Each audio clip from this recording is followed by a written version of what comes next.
Hi, welcome back to the Pot Smoker's Bible. My name is Zion. I'm the author of the Pot Smoker's Bible, which contains the prophetic book of Zion, where I get my name and authority. Today, we're doing the eighth part of the dissertation on chapter 24 of the Pot Smoker's Bible and chapter 21 of the book of Zion. I'm in the middle of the dissertation, so I'm just going to take up the discussion where we left off. Our future jobs will be multiform. We will be translators. We will be judges, arbitrators, merchants, teachers, policemen, healers, priests, governors, monks. When you look at us today, it's hard to imagine that one day soon we will take center stage in the affairs of humanity and of aliens. Bible passage. Violence shall no more be heard in thy land, wasting, nor destruction within thy borders. But thou shalt call thy walls salvation, and thy gates praise. When we move to our new home, we will be so overjoyed to be free that violence in Zion will be pretty much unheard of. We will first address our emotional issues, curing the problem, period. Then we will build a society that creates joy. Violence is a reaction to injustice. If in a just society, there is just no need for violence. We will create a just society, a new thing of our own making. In a society that is based on unity and truth, the walls will be called salvation, and all gates will be a source of praise. The world is what we choose to make of it. When the majority of people focus their thoughts and will on a single thing, that thing becomes real. With our thoughts and will centered on unity and joy, our society will be just. It will be peaceful, a place of joy for all. Bible passage. The sun shall no more be thy light by day, neither for brightness shall the moon give thy light unto thee. But the Lord shall be unto thee an everlasting light, and thy God thy glory. This is, of course, a reference to the use of electricity. Now, God, being a being of light, is a being of energy. Electricity is energy, i.e., God. We no longer require the sun or the moon for light. We use electricity to power our indoor lighting, both day and night. This is just telling us that we won't be going back into a dark age where people will literally be in the dark without electricity. The sun, of this Bible passage, the sun shall no more go down, neither shall thy moon withdraw itself, for the Lord shall be thine everlasting light, and the days of thy mourning shall be ended.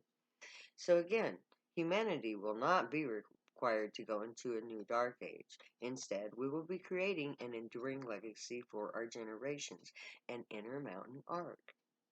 The days of want and of sorrow are coming to an end, not just for my people, but for the entire race of humanity.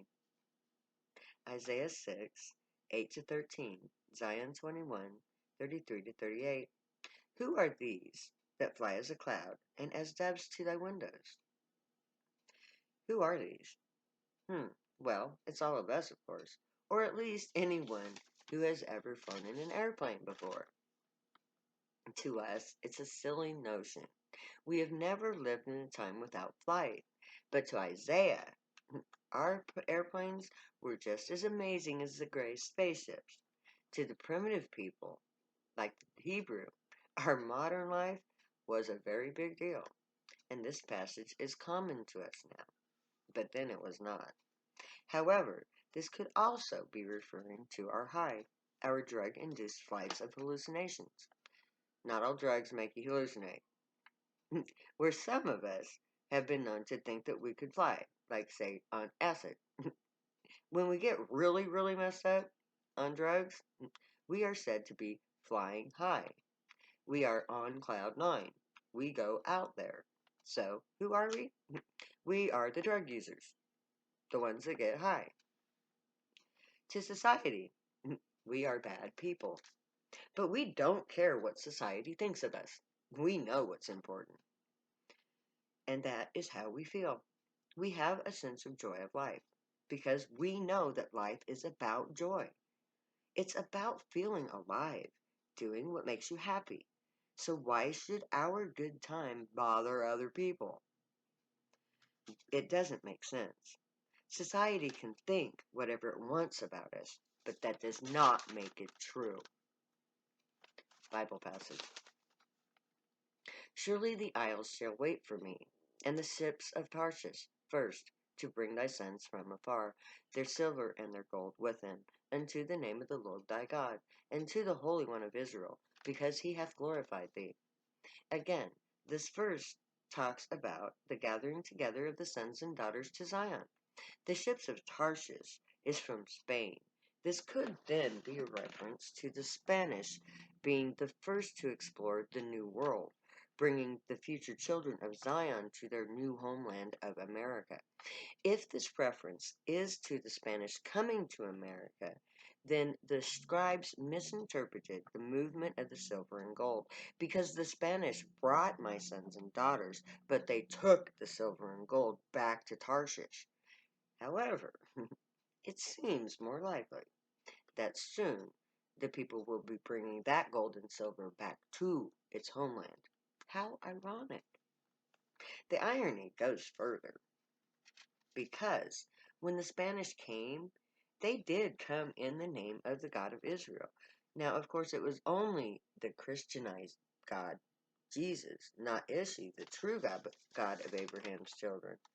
But all this was done in preparation for the creation of the children of Zion, the true priests of God, who look to the Holy One of Israel, Ishi, who is the figurehead of the Gray, the God of Israel, who is glorified, and has glorified Zion by making her their prophet.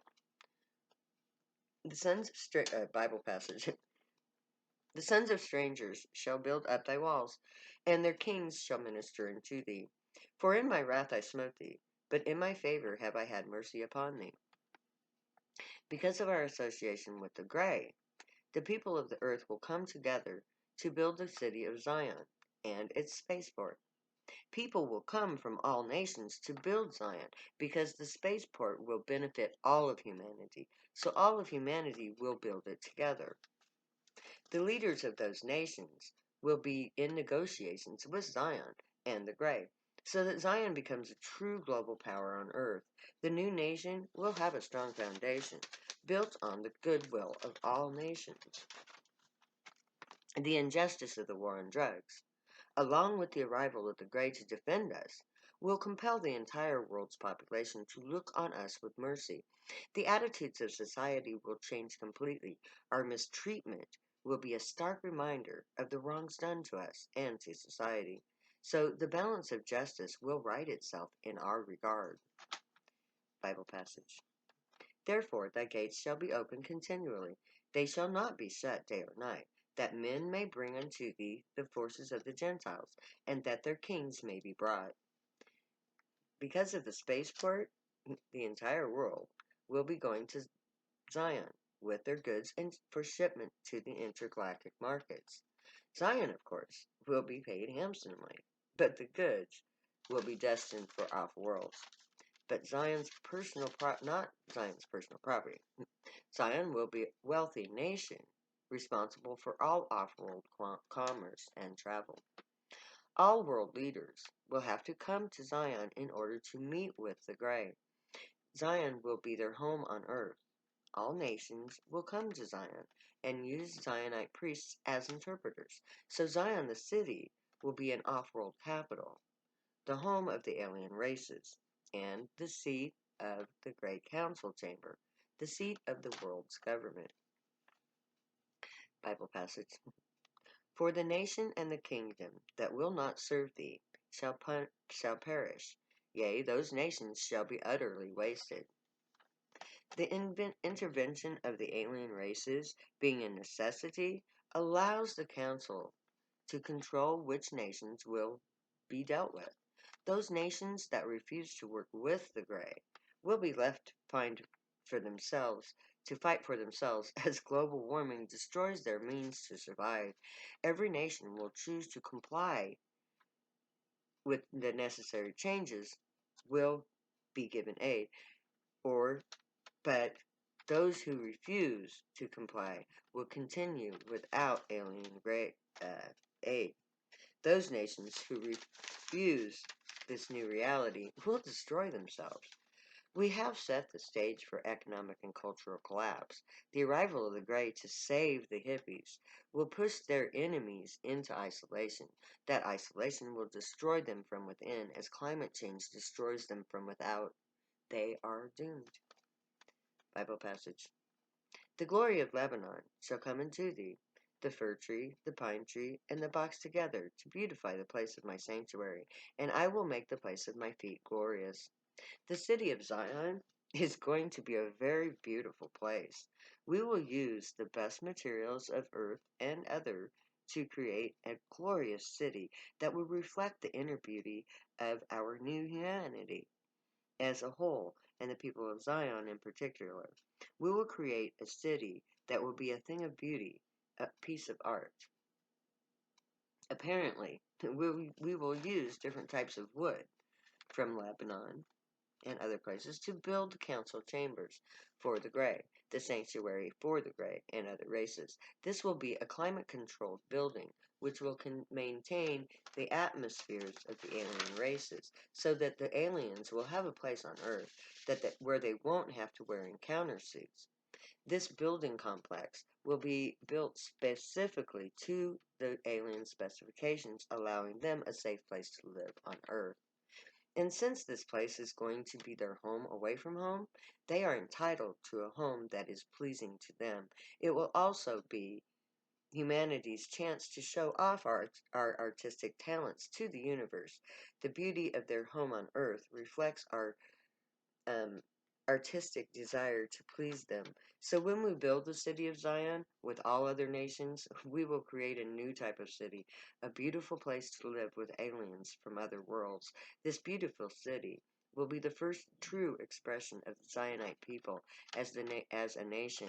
The city of Zion will be the most beautiful city on earth. And so ends the dissertation for the 24th chapter of the Potsmoker's Bible and the 21st chapter of the Book of Zion. So next time we'll do the reading. Until then, may the Grey watch over you, guide you, protect you, and keep you from all harm. May you always be worthy of them. May your thoughts, words, and deeds always reflect truth, good, and light, the unicorn way. Stay happy and high, my people. Know that I love you. We'll be together soon to build our beautiful city. Until then, later, 'cause I'll never say goodbye.